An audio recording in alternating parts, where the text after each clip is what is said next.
modern miracles of sound motion pictures and radio open up vast sources of entertainment and instruction. To benefit from these, we need our ears, which interpret for us the multitude of sound waves they receive.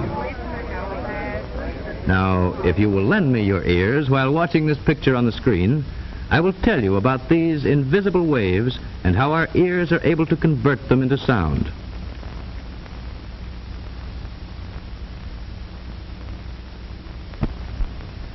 We all know that if a pebble is dropped into water, ring-like ripples spread in all directions over the surface. A doorbell ringing sends out similar but invisible wave-like impulses which travel through the air with a speed of about 1,100 feet per second. Sounds of every kind are transmitted to our ears by just such waves. Even now, as my voice comes to you, it is carried by these airwaves to be conveyed to your own brain by nerve impulses created within your ear.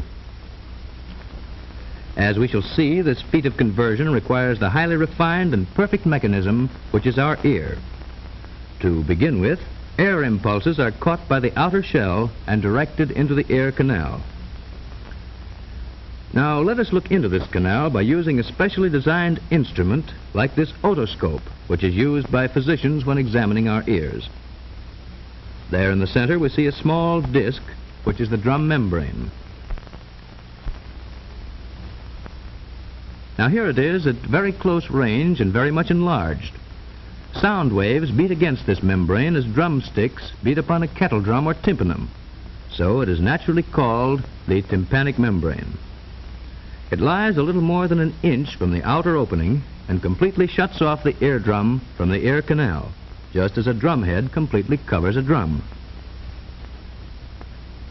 Hidden immediately beyond this barrier lies the oddly shaped and highly specialized organ which by far surpasses any instrument of human invention in its ability to detect and to interpret sounds of every conceivable kind and degree. It is indeed rightly called the most remarkable mechanical system in the human body. And now let us examine the general position of this apparatus when seen from the front. Here is the ear canal and the more internal parts which have an outlet into the throat. The Eustachian tube. This important connecting passage opens just above the tonsil. Like other important sense organs, the ear lies close to the brain. All sound waves entering the ear are converted into nerve impulses.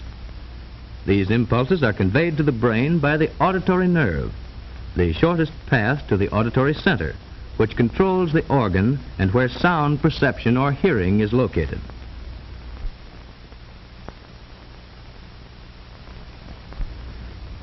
The bones of the skull also encase the inner ear. Here we can see it occupying a group of intricate hollows and channels. These are safely protected within the hardest portion of the temporal bone. This portion is actually the hardest bony structure in the whole body. Now let us greatly enlarge the picture of one ear so that we may examine its construction and its parts in greater detail in this sectional view. The ear is divided into three parts. First, the external or outer ear, consisting of the shell or pinna, and the auditory canal or meatus. These and many of the parts that are to follow have been given their names because they resemble familiar objects. Now, second, the middle ear or eardrum, also called the tympanum, consisting of the drum membrane, already compared to a drumhead, and the drum cavity. This is shut away from the outer ear by the drum membrane, but communicates with the throat by means of the Eustachian tube, already mentioned. The most striking feature of the middle ear are these three tiny but delicately fashioned bones. They're called the ear bones or ossicles. Like the outer ear, the middle ear contains air.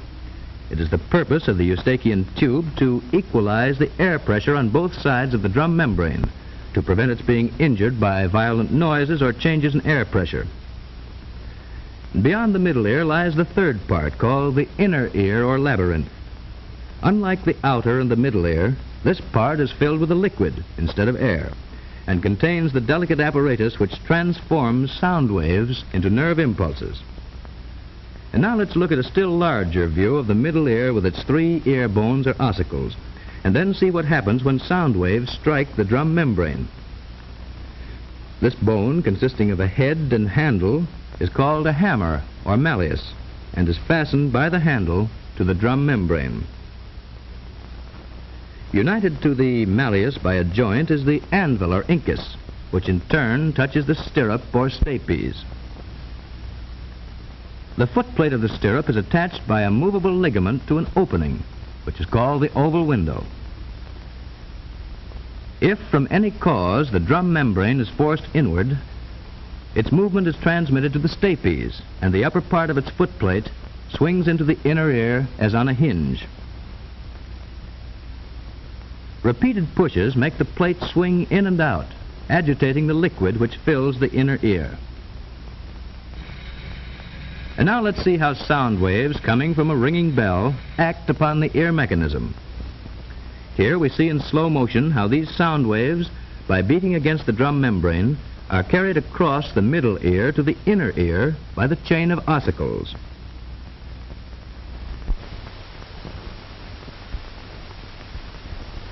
The inner ear, or labyrinth, contains the minute but extraordinary mechanism which finally converts sound waves into nerve impulses.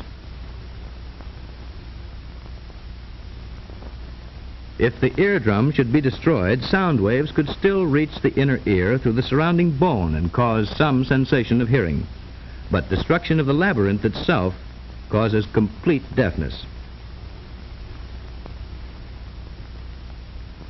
The labyrinth, as its name implies, consists of a maze of passages or tunnels hollowed out of the solid surrounding bone.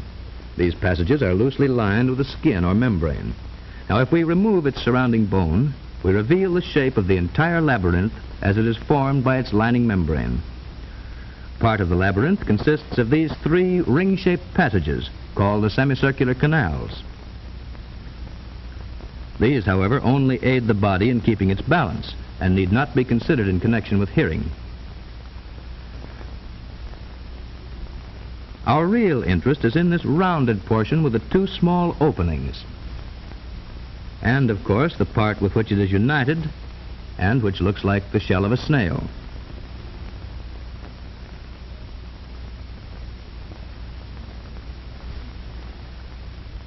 Returning to our sectional view, we see that the rounded portion contains a hollow chamber lying between the middle ear and the snail. A number of openings lead to adjoining parts, just like doors do from a hallway. So it is called the vestibule. These openings in the vestibule lead to the semicircular canals. Actively related to the hearing mechanism are these 2 openings which have already been pointed out on the outside of the labyrinth and which allow sound waves to pass from the eardrum to the inner ear. First of these openings is called the round window. It is covered by a very thin membrane.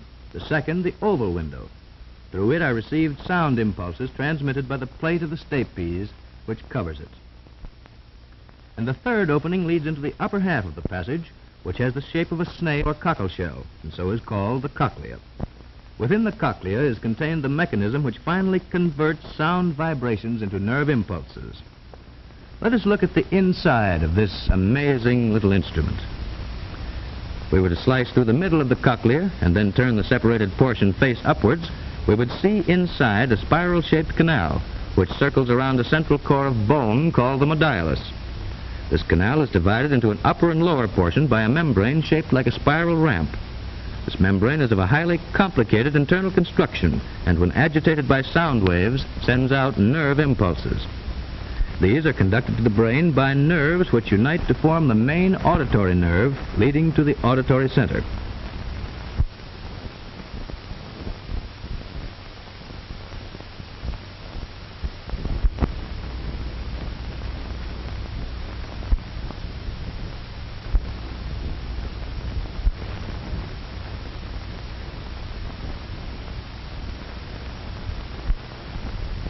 Now let's look at a simple diagram of the cochlea and its action. And this time, let's take off the top.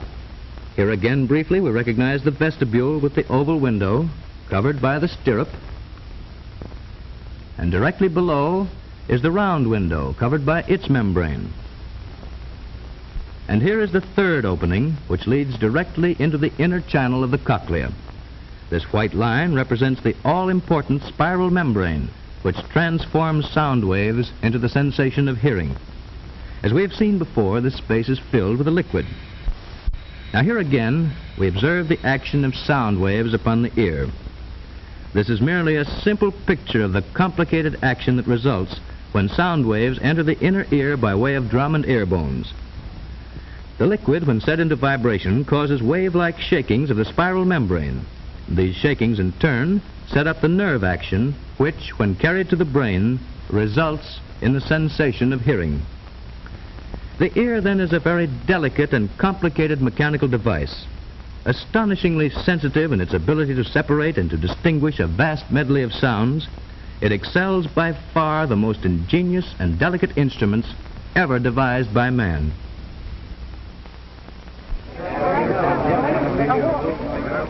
While we possess the great blessing of good hearing, let us always strive to protect and to preserve this most precious gift of nature.